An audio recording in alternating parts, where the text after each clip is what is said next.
Hi, this is Dr. Cairns with a Week 2 lecture on high performance people management. First of all, let's review our roadmap, where we're going, how we're going to get there to achieve our objectives in our understanding of people management. We're looking at three things: critical thinking, observing behavior, and applying the things that we learn. And we're doing so with the foundation of our readings in our text, our classic theory paper that you'll be writing, our observing behavior and our interaction and applying what we're learning in our analysis to improve our problem solving, decision making, and our forum discussions, as well as the practical project and organization diagnosis, as well as applying our faith understanding in the workplace through our faith integration reading. Remember, it's my desire that this course results in a positive, life-changing experience for you, and to that we daily make mention of you in our prayers, that God would amaze you this semester. If you need breakthrough in your life personally, professionally, or spiritually, that's what we're praying that God will do for you. So let's look at one of the discussions we had this week, understanding human behavior. Is it the single most important requirement for managerial success? And the answer is, in my opinion, yes. However, it's obviously there's some disagreement, and we've got an entire course to maybe change your mind. Let's think about the complexities of the human brain and how we process the things that we see, hear, feel, and touch. Our frontal lobe is the area where that it regulates our decision making. Our problem solving is where we process our thoughts and our purposeful behaviors, our consciousness, and our emotions. Our occipital lobe is the area where we interpret visual stimuli and information that we visually see. Our parietal lobe is where we process information that's obtained through pressure, touch, and pain. And then our temporal lobe is where we interpret sounds and the language that we hear. Our cerebellum coordinates our movements and our actions, and our brainstem is connected to the spinal cord. And so we know that we are fearfully and wonderfully made. Understanding human behavior is important to understanding and being a solid, effective leader. Is it the single most important requirement? Well, you be the judge as we move forward in the class. Let's talk about people and faith and how does it all work together. I believe that your theology affects what you believe and how you behave. I also believe that our behavior is affected by the context in which it operates. We're influenced by the situations that we encounter in life, and so our values and beliefs may be twisted and turned and changed and adapted and adjusted and flexible or rigid as a result of the world situations that we see. So it's important for us to know that as we're tested, that's when we find out what we truly believe. And so for us, to help us in our understanding of business issues from a Christian worldview, that's why I like to engage in a faith integration understanding and reading and application as it applies to high performance people management in the reading of the Christian Atheist. How do all these pieces of the puzzle fit together? And it's important because the religious landscape is changing. Christians are in decline. Maybe that's no big deal. However, Americans with no religious affiliation is on the rise. And why is that significant? Well, one of the things is that I believe we get our values and beliefs from our faith traditions. And if we don't identify with a faith tradition, then what is it? Is our foundation for our values and our beliefs. And it's important to have a foundation because without that, that's when, as we're tested, we're subject to change. And it's important because it affects the workplace in one very big way, and that is, don't force your views on me. We're exposed today to a lot of different thinking. And so from a Christian worldview, what makes us different? Well, I don't want your views forced on me any more than you want my views forced on you. So the response really is, well, why not? So I need to really understand, and I'm not looking at this to be being troublesome or creating an environment where there's a struggle at work between believers or that religious people are intolerant. What I'm really saying here is that we really need to have a solid understanding of how our faith needs to be interacted in the workplace. And so I've asked you to complete a poll that came from a work of Timothy Keller and the best way to serve God at work. And these are based on various faith traditions. And I like what Keller has done here because he hasn't identified what the faith tradition is. And so that really says to me, well, there's not really one faith tradition that has has the edge. What's most important is that I realize that my faith does go to work with me, and that I need to be able to find a method and a way to serve God at work. And some of the preconceived conceptions that people have about what Christianity is in the workplace is beyond and broader than what a lot of people feel. So I've asked you to complete a survey, and this is a result of, I've been doing this survey for the past several years in my classes, and these are the results so far. And also it's important to know there's not any one right way, but it does, in one aspect, I look at it from the standpoint of being able to influence culture. And if anything is necessary and needed, is for a faith-based believers to be able to help influence culture rather than have culture influence Christianity. And that's really probably more so what we see. So again, it's important to have a foundation of what we believe, and what is that foundation based on. So please take the poll if you haven't, so I can add you to these survey results. And later on, and actually continuous through this, I'm going to give you some examples, but at the end of the course, I'm going to give you one opportunity also to pick a particular understanding or practice of organization behavior that you want to put into use and apply your understanding of how it interacts with your faith. And this is influenced by the work of Dr. Clayton Christensen, a book that he's written, and an article called How Will You Measure Your Life? He's an economics professor at the Harvard Business School. And the late Dr. Richard Tuning, who's written extensively on biblical integration in business. And this is really a practical understanding of how does Scripture relate to the principles, theories, and practices and things that we read and understand in business. And then I use Keller's way of the various faith traditions and how that interacts again in the workplace. So I use that to address three areas in our life. How can we use these theories and tools to make sure we have strong, sustainable relationships?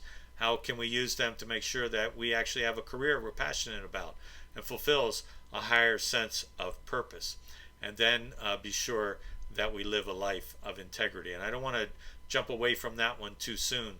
Christensen actually asked his economics students, how could you use economic theory to help you stay out of jail? Which sounds maybe a little harsh or maybe a little comical. However, one of his colleagues when he was in school and college became the CEO of Enron, and we know how that turned out. So I'm looking at that through the filter, these three areas through the filter of how does my faith help me be more effective in my work, in my discipline, how I actually go about influencing the actions of others. And then how can these theories, though, help me in following Christ and be more effective in my understanding of Christ in my life and my own understanding of my faith. So I'm looking at this, and I'll just give you an example then of sustainable relationships, looking at the Big Five personality framework. And I like this because I've used the scripture already and mentioned it, that we're fearfully and wonderfully made. Our personalities are who we are.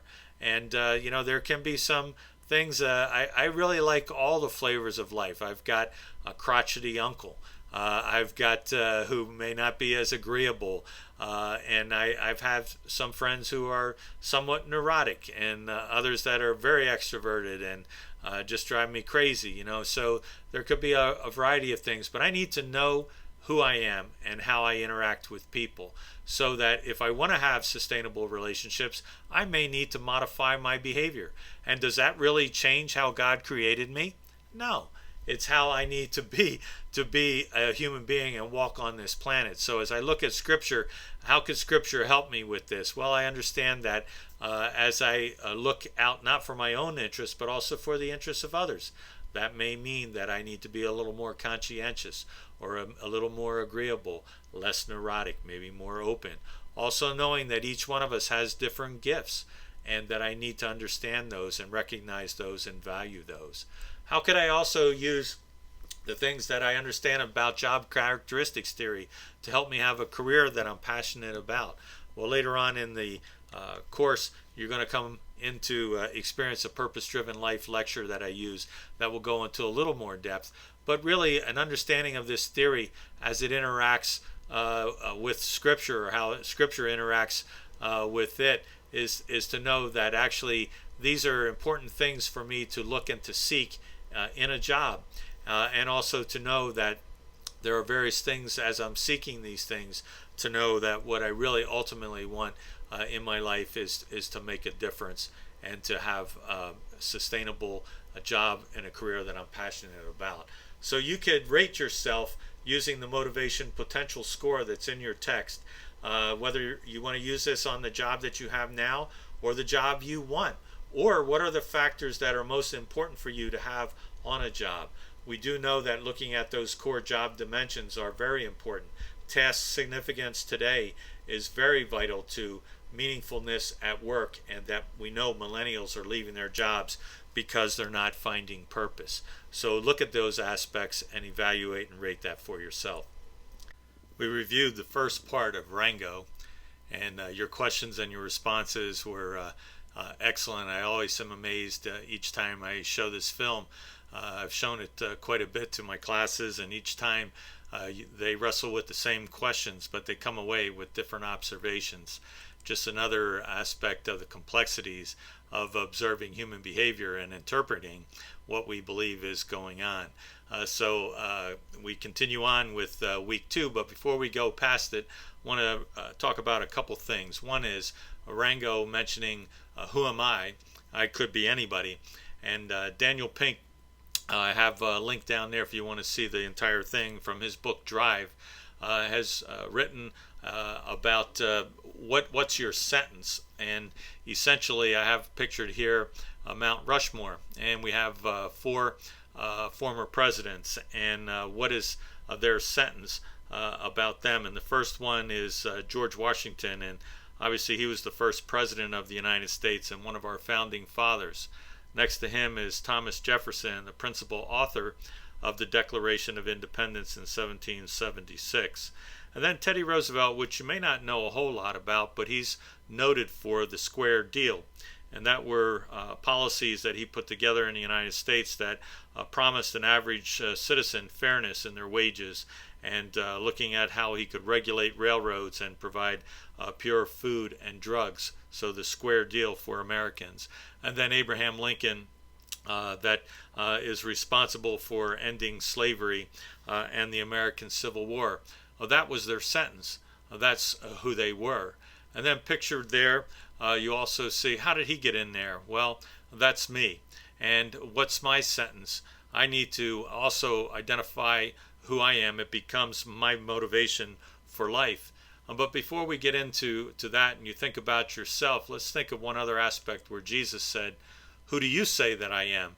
It's found in Mark chapter 8:29, which is a significant aspect, obviously, to what were his disciples and people saying about Jesus, and who he had come, and what was his sentence, that Jesus had come, and he came to seek and to save those who were lost. And it's not only important about who we say we are and what our sentence is, but also what do people say about us.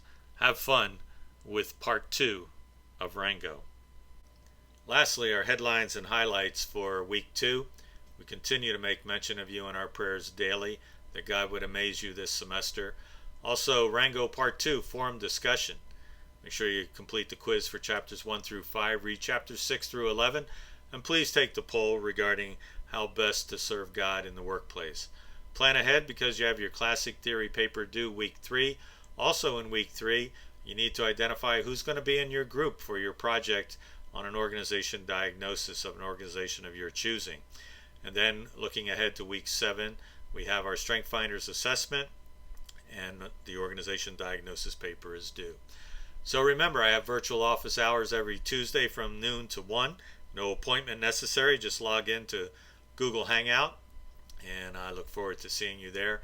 If you need me any other time, please text me, email me. However, I will reach out to you at a time convenient for you. The virtual classroom never sleeps, although I do occasionally take a nap. Thank you and have a blessed week.